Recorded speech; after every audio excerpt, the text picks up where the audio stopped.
शेख बिरकियो में खानगी bank UBL जूं आम सां ज़्यादतूं वधी वयूं। मौक़िफ़ पुछण ते सहाफ़ियुनि खे बैंक जे मैनेजर संगीन नतीजा भोगण जूं धमकियूं ॾिनियूं आहिनि, जंहिं ख़िलाफ़ सहाफ़ियुनि एहतिजाज कयो आहे। यूबीएल बैंक ख़िलाफ़ शहरनि जी शिकायत ते सहाफ़ी मौक़िफ़ वठण लाइ पहुता त bank manager Amjad Nizamani, Mehran TV, Shaikh Birkio जे रिपोर्टर ऐं ॿियनि सहाफ़ियुनि खे मौतमार ऐं सख़्त नतीजा भोगण जूं धमकियूं ॾिनियूं। यूबीएल जे मैनेजर अमजद निसामानी ख़िलाफ़ शेख बिरकियो, फुलकारा रोड ते शहरनि सहाफ़ी मोहम्मद अमीन तहीम, रफ़ीक तहीम, मुज़फ़र बिरोही, जमील राधो ॿियनि एहतिजाजी मुज़ाहिरो करे नारेबाज़ी कई।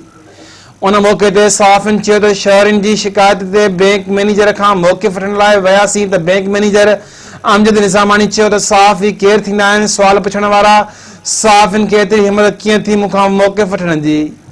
बैंक मैनेजर अमजद निसामानी सहाफ़ियुनि खे धमकियूं ॾींदे चयो त मुंहिंजो भाउ एसएसपी आहे, तव्हांखे पुलिस हथां खणाए गुम कराए छॾींदुसि। सहाफ़ियुनि ऐं शहरनि एसएसपी टंडोर मोहम्मद खान ऐं डीसी खां मुतालबो कयो त बैंक मैनेजर अमजद निसामानी ख़िलाफ़ कार्रवाई कई वञे, ॿी सूरत में सॼी सिंध में एहतियाती मुज़ाहिरनि जो ऐलान कयो वेंदो।